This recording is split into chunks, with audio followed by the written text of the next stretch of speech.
Señor, te damos muchísimas gracias, porque siempre eres un Dios bueno, porque siempre nos hablas, porque tienes cuidado de nosotros. Gracias porque las palabras que tú nos das siempre son oportunas, hablan a nuestras vidas en el momento preciso. Cumples un propósito con ellas, nunca regresa a ti vacía.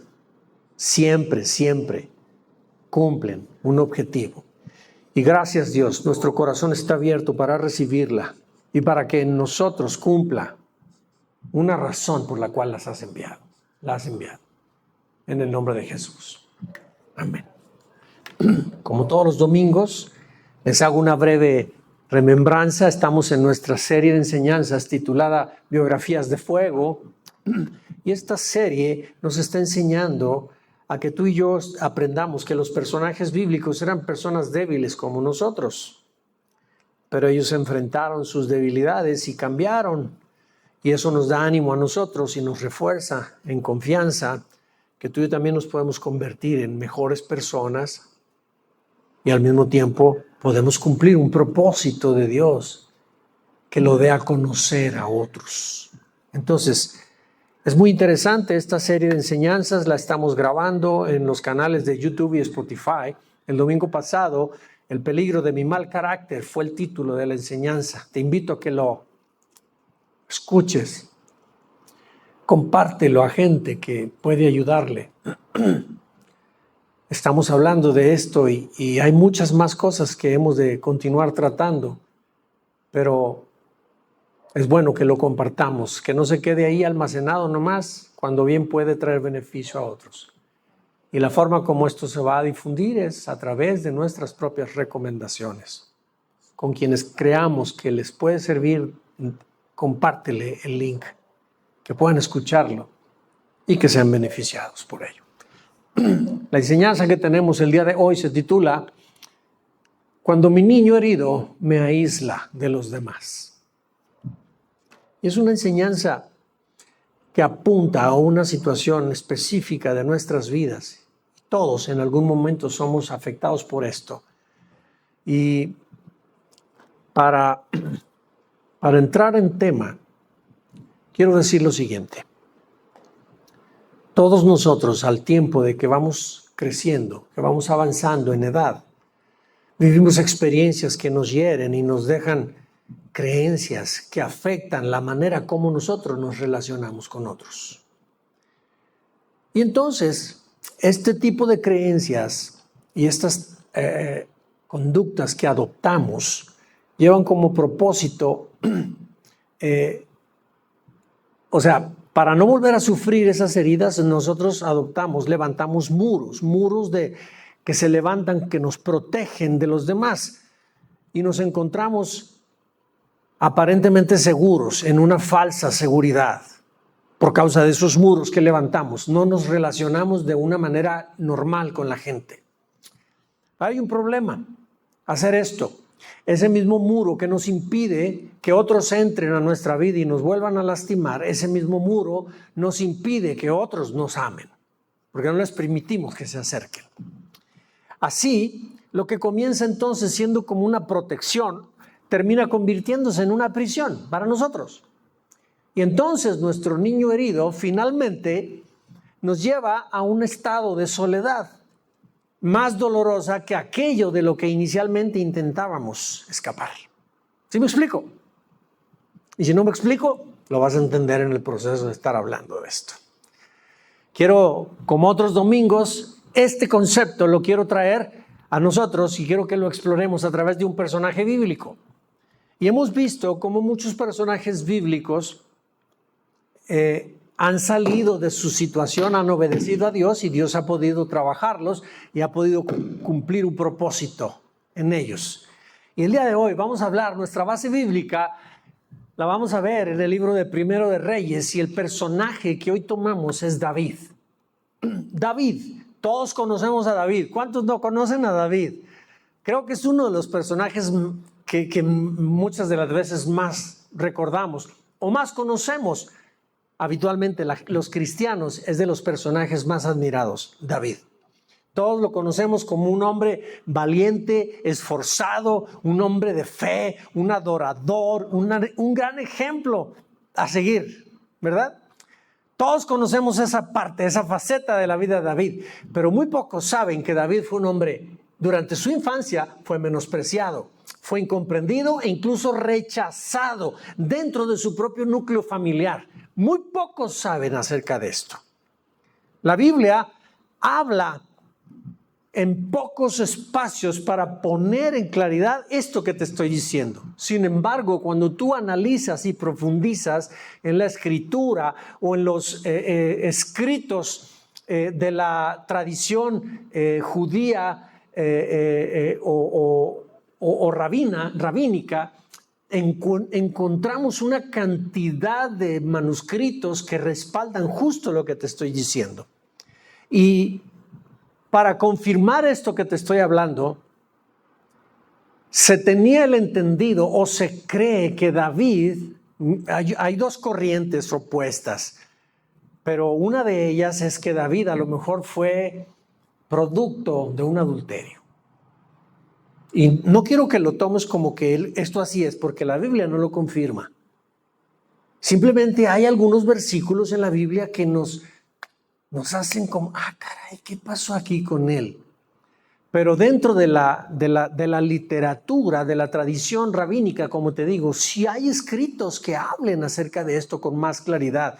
Pero yo no puedo asegurar ni dar por verdadero algo que la Biblia no lo declara. Solamente lo voy a mencionar como información, como datos escritos, que con ello lo que quiero y que deseo que quede por sentado es que entendamos tú y yo que David no tuvo una infancia fácil. Tuvo una infancia donde muy probablemente era real esto o no lo sé, pero era rechazado, fue menospreciado, fue incomprendido por sus propios hermanos. Y cuando me llama la atención, cuando ya David era rey entre los 50 y 55 años, en uno de esos momentos difíciles, fue cuando él había cometido el adulterio con Betsabé. En ese momento de quebranto de David, David da un pasaje en el Salmo 51:5, dice: he aquí en maldad he sido formado y en pecado me concibió mi madre. Muchos toman ese versículo como la evidencia de que realmente sí fue producto de un adulterio.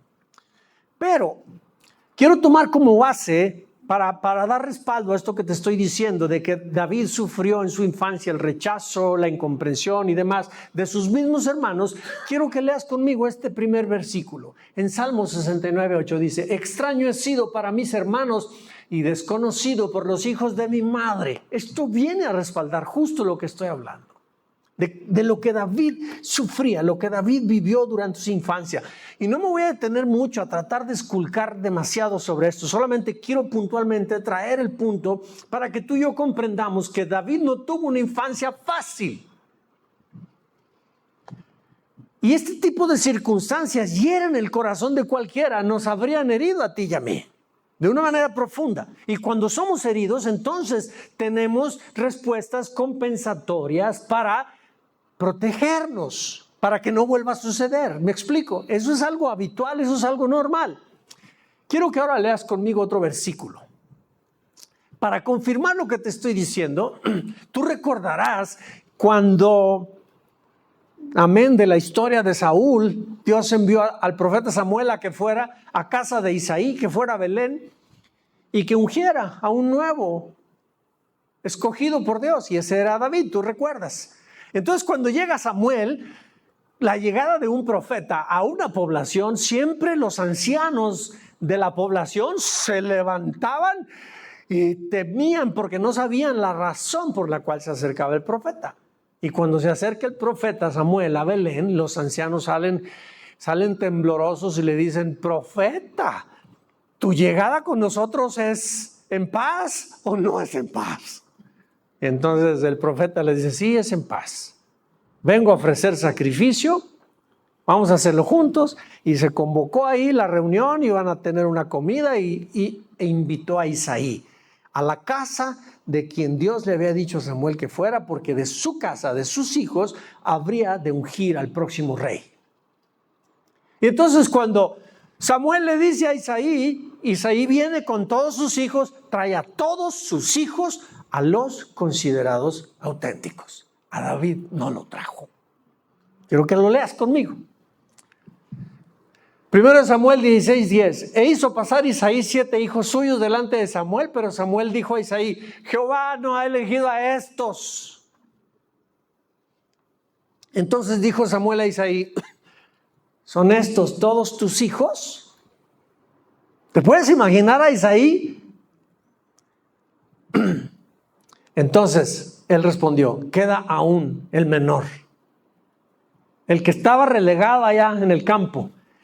Casi lo habían consagrado para que fuera el que iba a cuidar las ovejas siempre. Desde muy niño, David asumió la responsabilidad de estar en el monte solo cuidando las ovejas.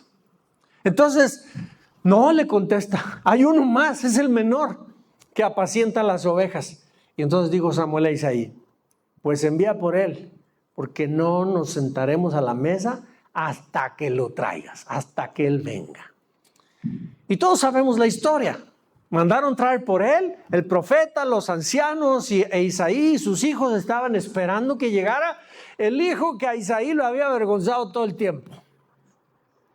Entonces llega, y tú y yo conocemos la historia, y frente a toda la familia, los que lo habían repudiado, los que lo habían menospreciado, los que lo habían hecho cosa menos, estaban viendo ahí al profeta Samuel, al temido de la nación, al profeta, el que hablaba por Dios ante ellos. Ahí estaba frente a todos. Y a David, al que no le daban mucho crédito, ahí estaba siendo ungido por el profeta. Y tú y yo conocemos la historia. No voy a entrar en detalles, porque hay detalles que de repente parecieran medios confusos en todo el desempeño de la historia de David. Pero tú y yo conocemos que David era un hombre adorador. Era un hombre muy sensible emocionalmente. A lo mejor la situación del desprecio, el rechazo en su infancia, lo volvió un niño muy sensible. Y esa sensibilidad emocional lo hizo volverse un hombre muy sensible a dialogar con Dios. Y la Biblia describe a David como un hombre con un corazón conforme al corazón de Dios. Sensible, empático, una persona que se duele fácilmente por la condición de otros. En fin, no voy a entrar en detalles, pero tú y yo conocemos que David enfrentó a Goliat. Se volvió en una figura nacional, se convirtió en un hombre famoso entre todo el pueblo de Israel. Tú y yo conocemos que fue llamado para vivir en el palacio y estuvo tocando el arpa ante el rey Saúl, que había cometido muchos tropiezos en su forma de obedecer a Dios, no acataba órdenes, y el profeta Samuel tuvo diferencias con él, y hubo un momento incluso en el que Dios, por medio de Samuel, le dijo a Saúl: has sido desechado como rey, y Dios se ha escogido a otro, y ese otro que había escogido era precisamente David. Pero llegó el momento de haber enfrentado a Goliat, se convierte David en una figura nacional, y entonces Saúl lo llama para que esté en casa tocando el arpa, pero pasa lo que ya conoces. Al estar tocando el arpa, lo quiso matar con su lanza. Ya había sido David nombrado comandante de una guarnición del ejército. Era esposo de Mical, la hija de Saúl. Salía a la guerra, y cuando volvía de la guerra, la gente ya gritaba y decía: Saúl mató a sus 1000, pero David a sus 10,000. Y Saúl ya estaba generando cierto rechazo por David, celo porque el pueblo lo prefería. Entonces era algo muy interesante. El espíritu malo venía sobre Saúl, y David tocaba el arpa y se apaciguaba, pero en esos momentos, pues la cabeza de Saúl, atormentado, llegó a empezar a aterrizar esos malos sentimientos y lo quiso atravesar con su lanza. Entonces David esa noche salió huyendo del reino. Y vamos a leer lo que dice en 1 Samuel 19, 9 al 11, dice: y el espíritu malo de parte de Jehová vino sobre Saúl. Y estando sentado en su casa tenía una lanza en la mano mientras David estaba tocando. Y Saúl procuró enclavar a David con la lanza a la pared, pero él se apartó de delante de Saúl, el cual hirió con la lanza en la pared, y David huyó y escapó aquella noche. La Biblia registra en muchas ocasiones que David amaba a Saúl, su rey. Era leal, era fiel, era un hombre honesto, transparente. David con Saúl. Pero tuvo que huir. Y en su huida, el dolor del rechazo de su rey le abría más la herida de rechazo que había recibido de infante, de niño. Y David lloraba, sufría el rechazo de su rey.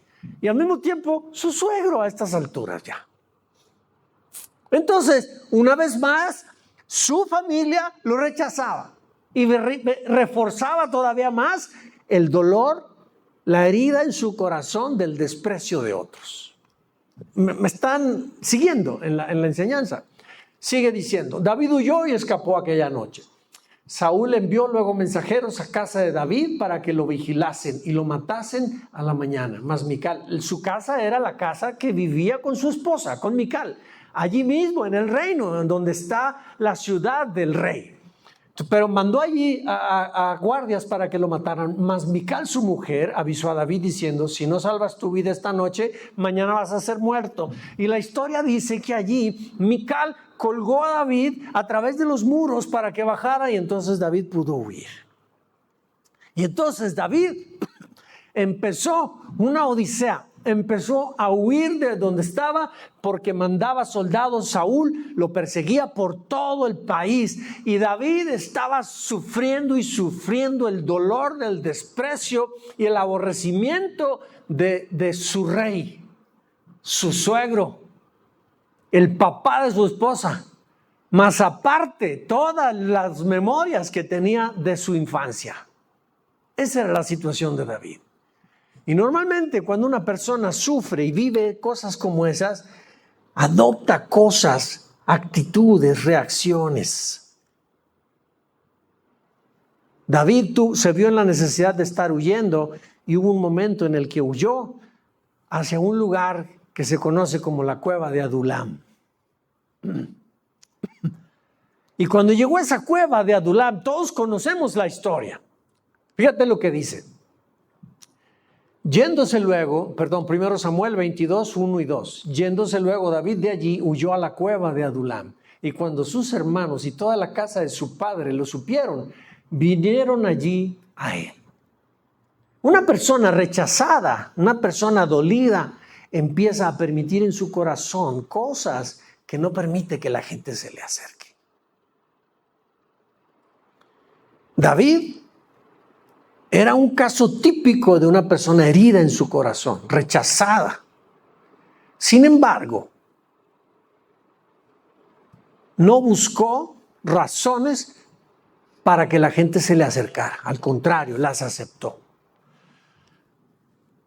Entonces, toda la casa de su padre vinieron ahí a él. Y quiero también decir, cuando una persona está con tantas heridas y demás, se empieza a deformar su carácter. Y se convierte en una persona amargada, ¿sí o no? Y yo quiero preguntarte, un amargado, ¿a quiénes atrae? Para que estén con él. A otros amargados, ¿verdad? ¿Sí o no? Pues bien, quiero que observes esto. La gente sabía de David esto que te estoy diciendo, que era un despreciado, un rechazado y demás. Y fíjate lo que dice. Aquí David aceptó que se acercaran su papá a sus hermanos, los que lo habían inicialmente rechazado en la infancia. David los aceptó, no les guardó el rencor y no los alejó de sí. Pero fíjate qué más gente atrajo. El versículo 2. Y se juntaron con él todos los ¿qué? Los afligidos y todo el que estaba ¿qué? Fíjate bien, Yo no sé si en algún momento tú le has debido dinero a una persona. Lo más seguro es que sí, no me tienes que comprobar ni decir, ¿verdad? No levantes la mano. Pero cuando una persona le debe dinero a otra, habitualmente uno se llena de vergüenza y uno se llena de pensamientos en la cabeza que uno ya no quiere verse, no quiere encontrarse con aquella persona porque le debe.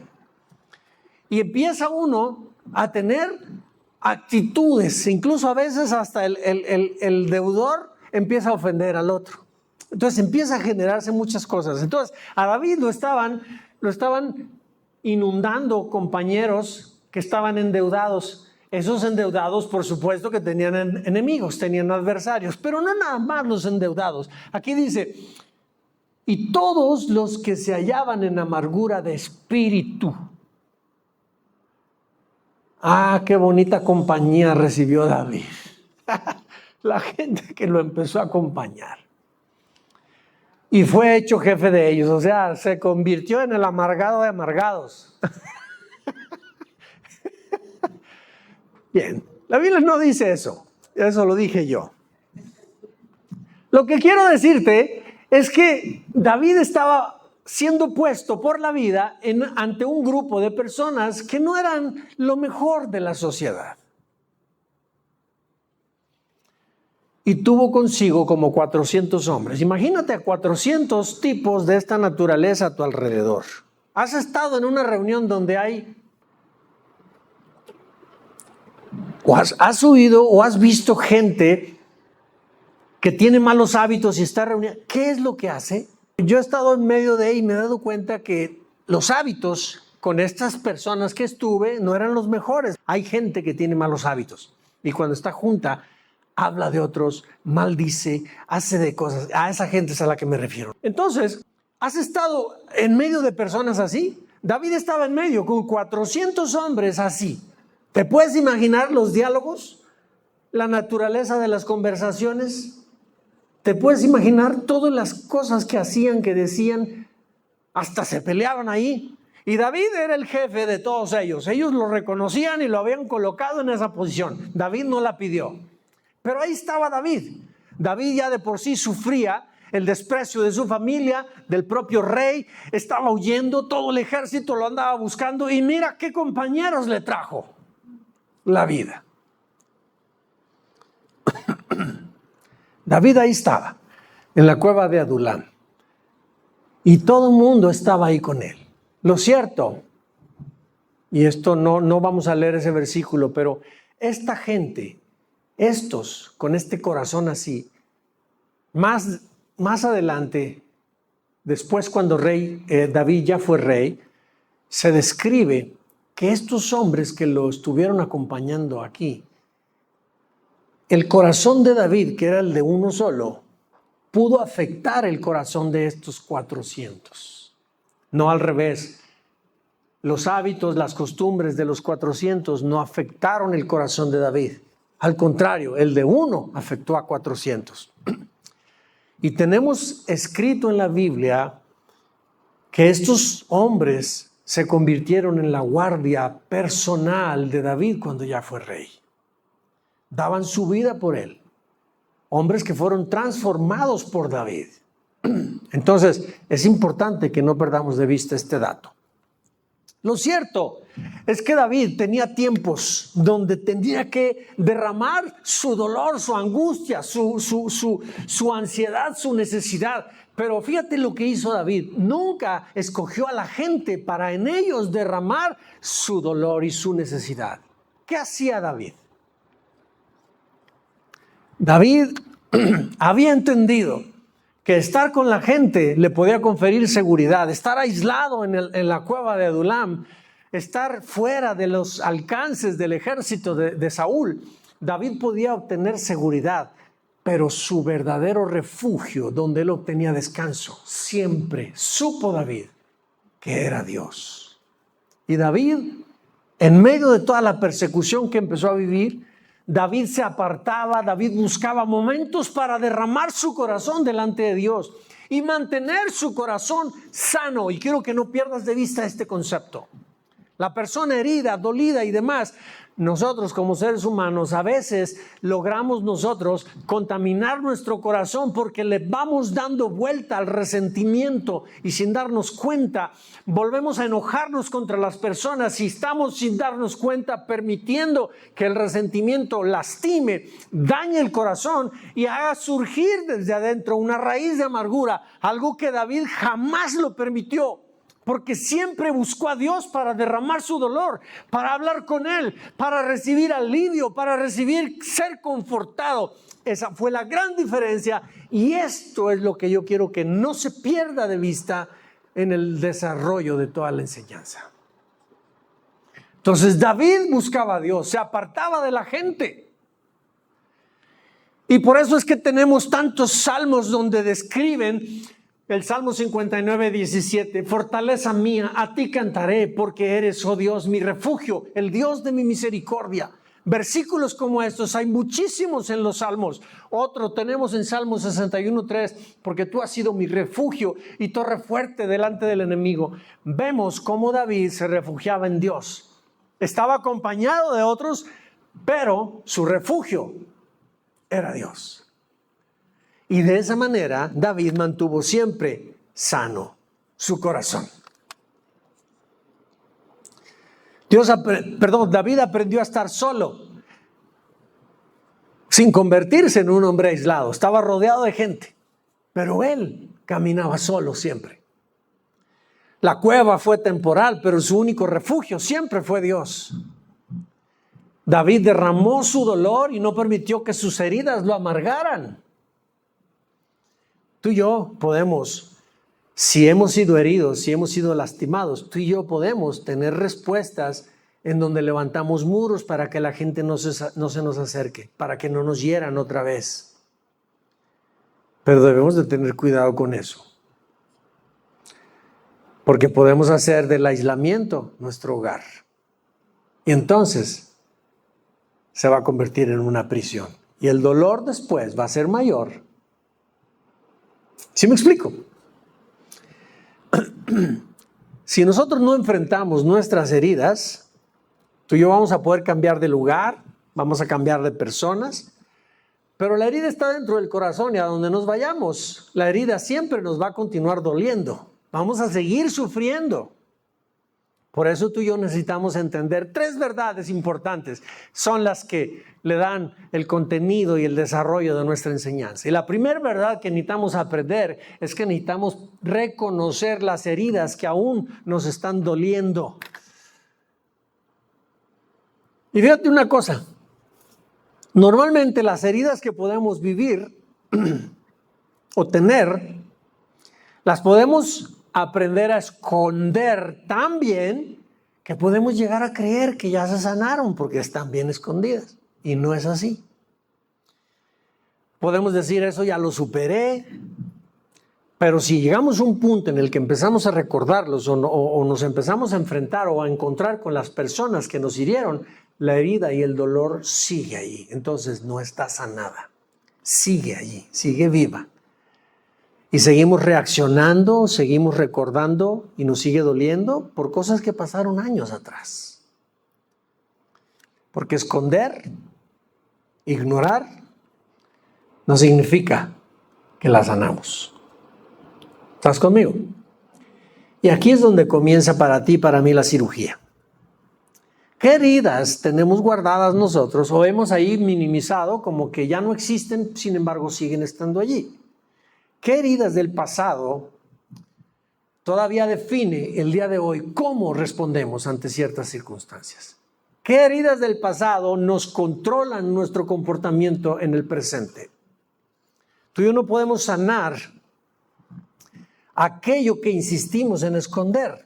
Tú y yo necesitamos reconocer precisamente las heridas que aún nos duelen y necesitamos traerlas a Dios para que empiecen a sanar. La Escritura en el Salmo 147:3 dice, Él sana a los quebrantados de corazón y venda sus heridas. Se refiere a Dios. El lugar más seguro para que las heridas que tenemos sean sanadas es justamente venir delante de Dios. Pero a veces es lo que la gente no hace porque culpa a Dios como el responsable de que en el pasado me hayan herido. Entonces no venimos a Dios.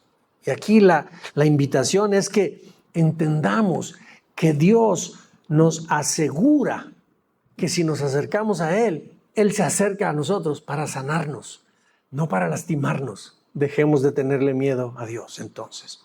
Y también vemos en el Salmo 62:8, dice, esperad en Él en todo tiempo, oh pueblos, derramad delante de Él vuestro corazón. Dios es nuestro refugio. Es decir, es un lugar seguro. Dios es un lugar seguro para nosotros. Y en lugar de que nos aislemos, la invitación es que llevemos a Dios nuestro dolor. Porque Él es nuestro refugio y puede sanar nuestras heridas. Él realmente puede hacer algo para que mejoremos. Solo reconocer que algo nos hirió no basta. No es suficiente. También necesitamos descubrir, necesitamos entender qué actitudes estamos asumiendo en el tiempo presente para autoprotegernos, para poderlas identificar y poder trabajarlas. Porque habitualmente después de un dolor, de una herida, nos protegemos. Yo quiero preguntar, si te lastimas, por decir, te cortas, tienes una herida y tienes que entrar al tren ligero y está lleno de gente y tú traes la herida. ¿Qué haces al entrar? Cuando entras y está lleno de gente y está apretada la gente, ¿qué haces con tu herida? ¿Cómo la proteges? ¿Cómo te cuidas? Con la otra mano, pones esta y con esta andas empujando a la gente para que no te toquen. Nos defendemos de otros por las heridas para que no nos ocasionen dolor. Y esta respuesta natural es la que hacemos en las relaciones interpersonales. Si estamos heridos en el corazón y nos agrede cuando una persona nos demuestra desprecio. Por ejemplo, vamos entrando aquí a la iglesia y quieres saludar a un hermano y al instante en que te acercas a quererlo saludar, se voltea porque otro lo saludó y lo saludó a él y a ti te dejó con la mano extendida. Tú lo recibes cuando estás herido, lo recibes como un desprecio. Y te afectas emocionalmente. Son las respuestas naturales que todos tenemos. ¿Sí me explico? Son cosas bien sencillas, pero eso es lo que pasa. Nos protegemos para que no nos causen más dolor. Entonces, para que no me causen más dolor, entonces ya no me acerco a saludar a nadie. ¿Pero será correcta esa respuesta? Pero es una respuesta de autoprotección. Entonces, la gente va escogiendo levantar muros para que otros no se le acerquen. Pero, al hacer eso, esos mismos muros que nos protegen de otros, también nos privan de que nos den amor esos otros. Y al final, lo que buscábamos, protegernos, se convierte en una prisión. Y al paso del tiempo, si seguimos haciendo esto, la soledad y el dolor de estar solos es mayor que lo que al principio nos motivó a empezar a actuar de esta forma. Entonces, aquí la pregunta ya no es solamente qué nos hizo la otra gente y por qué hoy me comporto así.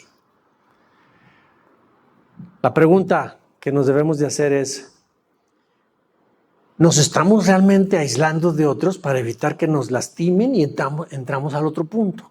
El otro punto es, necesitamos identificar cómo nosotros estamos respondiendo, cómo nos estamos aislando para protegernos de otros. Y miren,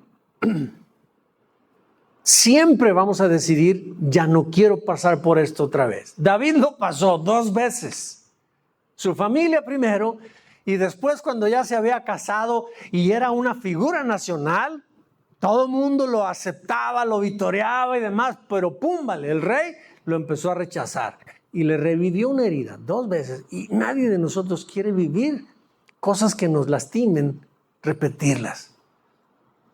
Nadie quiere. No quiere volver a pasar por esto. Entonces nos empezamos a proteger y empezamos nosotros a convertir y a transformar nuestro carácter. Nos empezamos a volver enojones, nos empezamos a ser unas personas poco tolerantes, empezamos nosotros a dejar de expresar a otros lo que sentimos, porque si le abro mi corazón y me lastima, me va a revivir lo anterior, entonces preferimos ya no hacerlo.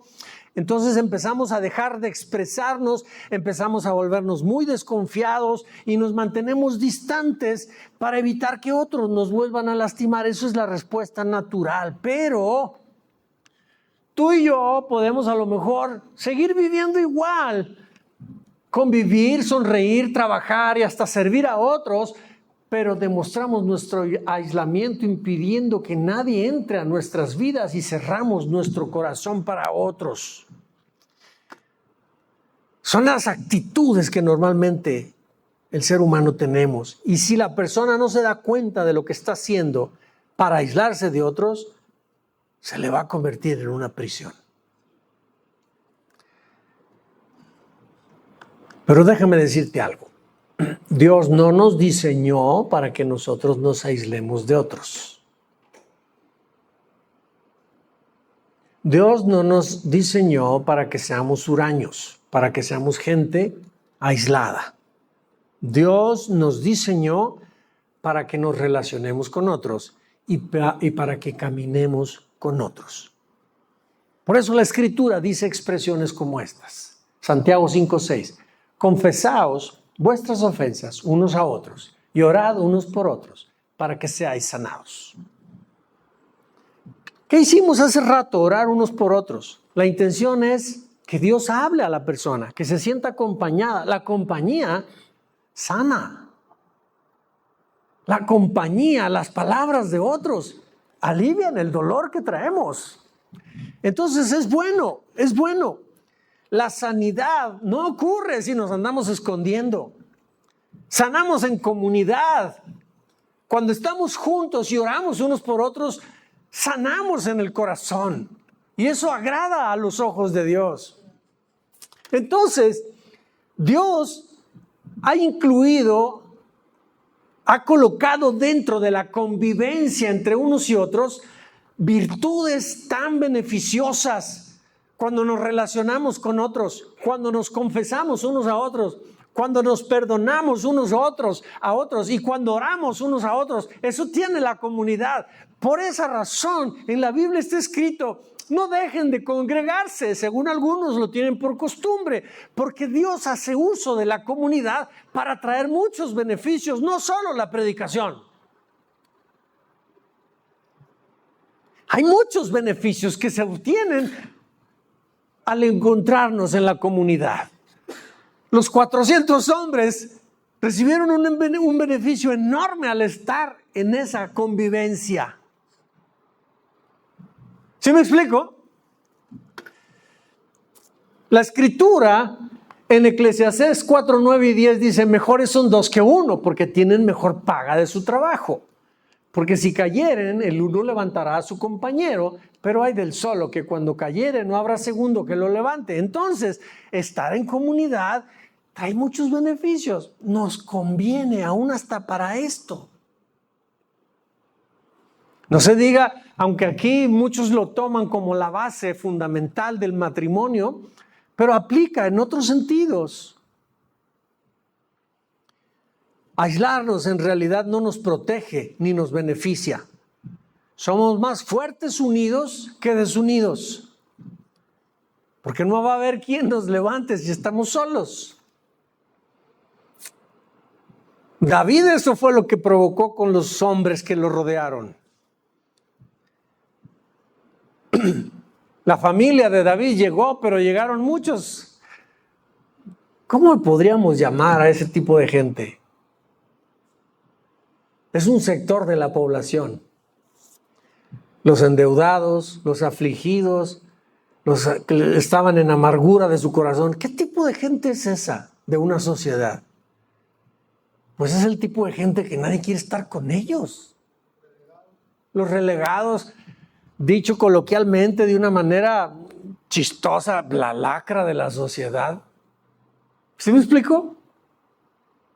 Podríamos llamarlo así. Sin embargo, la comunidad porque había un corazón ahí perfecto para con Dios, fue suficiente para provocar un gran beneficio en el corazón de todos ellos. Entonces, la comunidad es algo muy importante.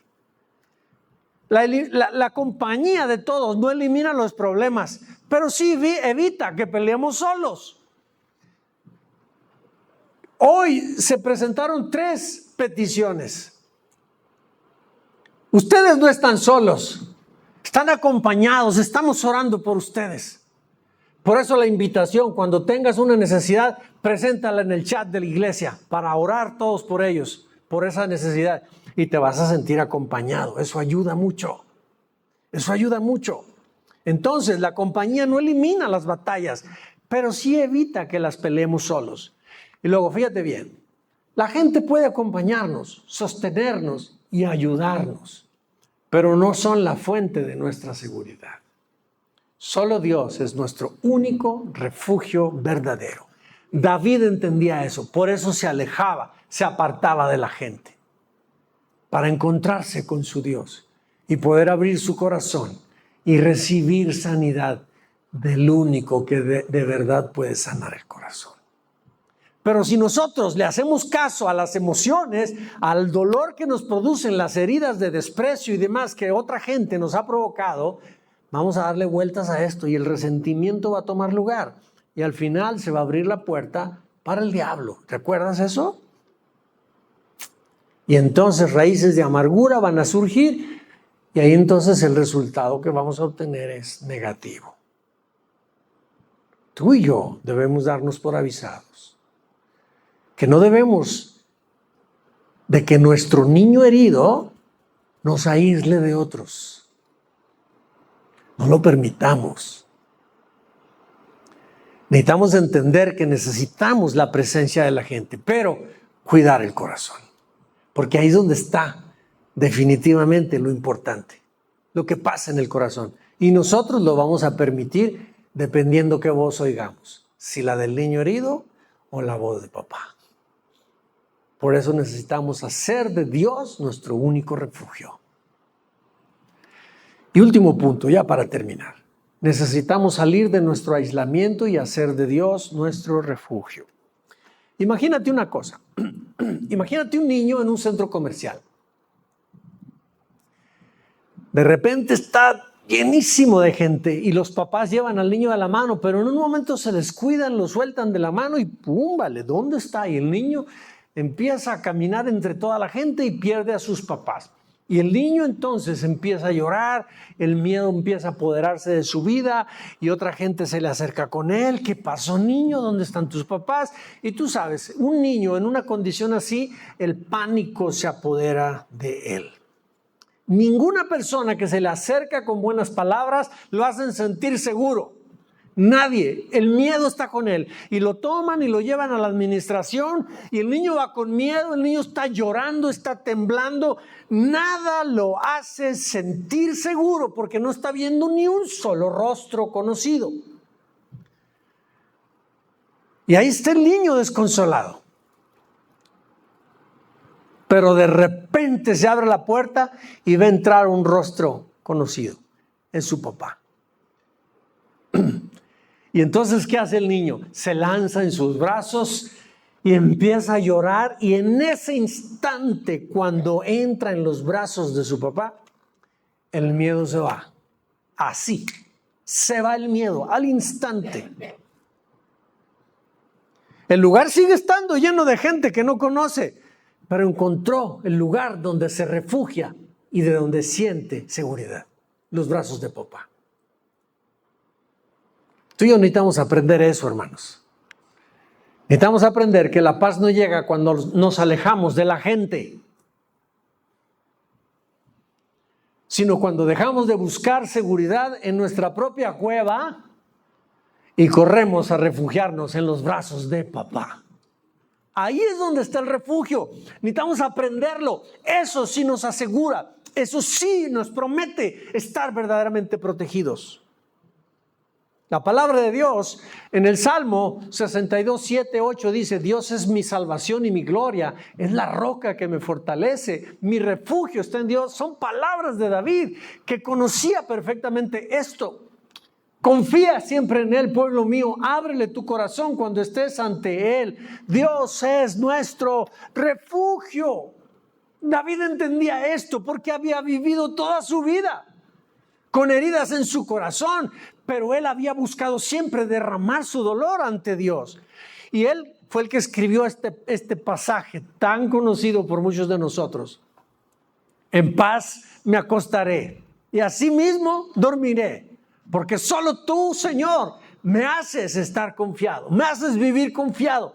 Esas palabras son de David, porque él conocía que ese lugar, cuando se encontraba con Dios, era donde realmente encontraba descanso. Miren, hermanos, cuando Dios se convierte en nuestra seguridad, nuestro verdadero refugio, ya no nos importa lo que pase alrededor. Dejamos de sentir necesidad de querer controlar las circunstancias, porque sabemos que nuestro descanso, nuestro apoyo viene de Dios, no de lo que podamos nosotros hacer. Tampoco significa que van a desaparecer los problemas, pero sí va a desaparecer la necesidad de estar huyendo de los problemas, porque nuestro refugio está en Dios. Entonces vamos a tener paz, vamos a tener tranquilidad. Esa necesidad que le urge a nuestra alma, a nuestro corazón. Y vamos a tener esa paz y esa tranquilidad porque habremos definido, habremos resuelto en nuestro corazón, habremos resuelto que es Dios nuestro verdadero refugio y que solamente de Él viene la seguridad. ¿Estás de acuerdo conmigo? Pues te quiero invitar que te pongas de pie y analices conmigo las siguientes 3 verdades que no debemos olvidar, que nos las debemos de llevar a casa.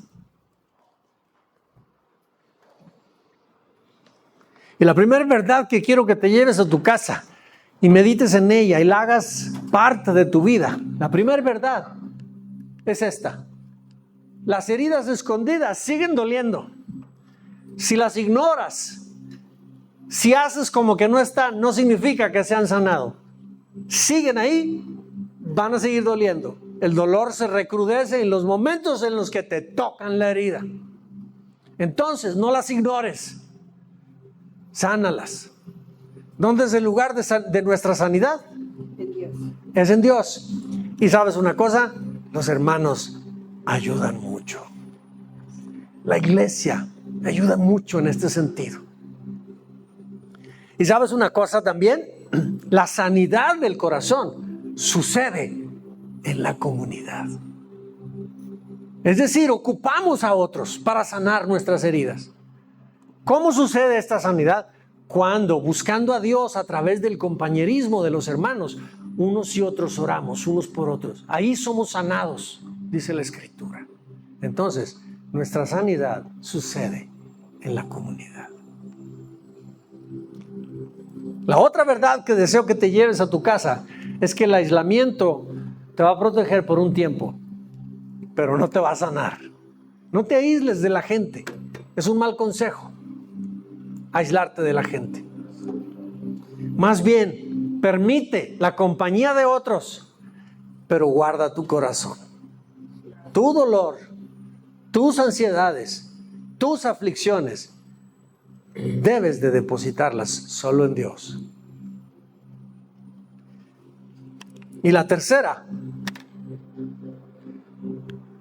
debes de resolver en tu corazón que el único verdadero sitio de seguridad para ti es Dios. Ningún otro lugar.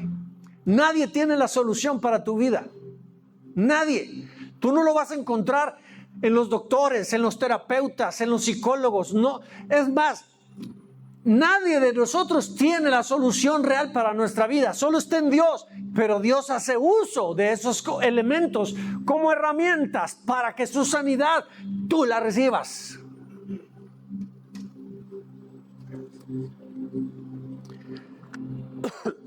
Así como David, tú y yo podemos tener cuevas temporales pero no debemos quedarnos a vivir en ellas. La sanidad de nuestro corazón no está alejándonos de otros.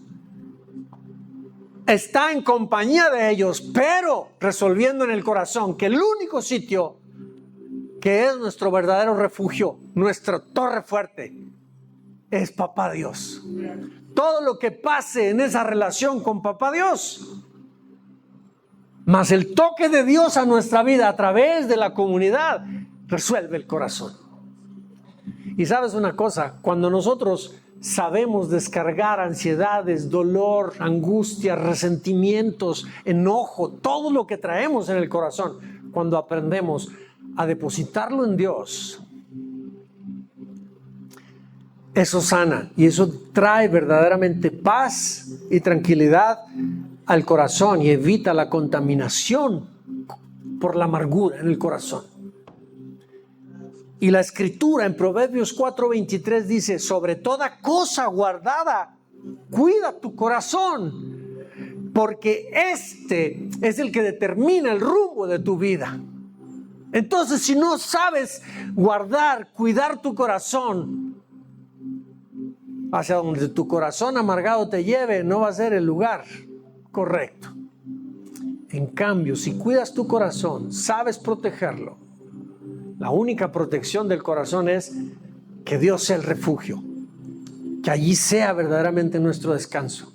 Pero eso es una elección, es una resolución que hacemos tú y yo. Tú y yo lo escogemos. Te invito que escojas bien. Cierra tus ojos. Padre, gracias por esta palabra.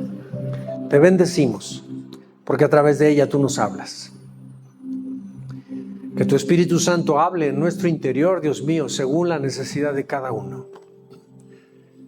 Que esta palabra, Señor, traiga luz, traiga entendimiento y nos ayude a caminar correctamente.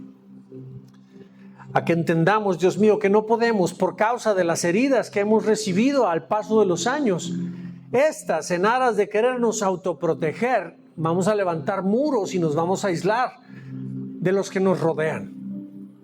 Pero sin darnos cuenta, estamos nosotros levantando esos muros para que nos conviertan en prisionero de ellos. Necesitamos abrirnos a otros. Necesitamos encontrar que nuestro único refugio seguro eres tú, así como lo hizo David.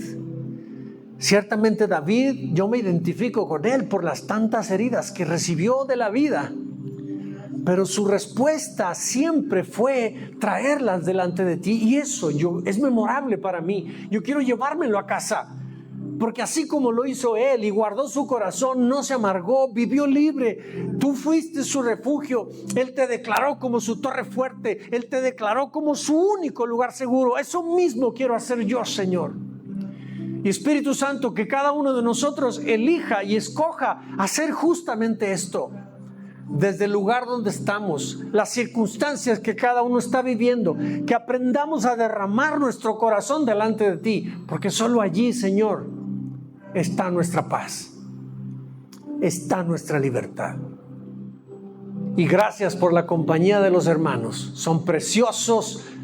Te doy gracias por ellos, porque me ayudas, Dios mío, a través de sus vidas, a través de su oración, a través de su abrazo, a través de su toque de amor. Pero detrás de todo lo que ellos pudieran ofrecerme, eres tú el que fluyes por medio de ellos hacia mí. Eres tú, Señor, realmente el único refugio. Gracias por este entendimiento. Gracias, Señor. En el nombre de Jesucristo. Amén.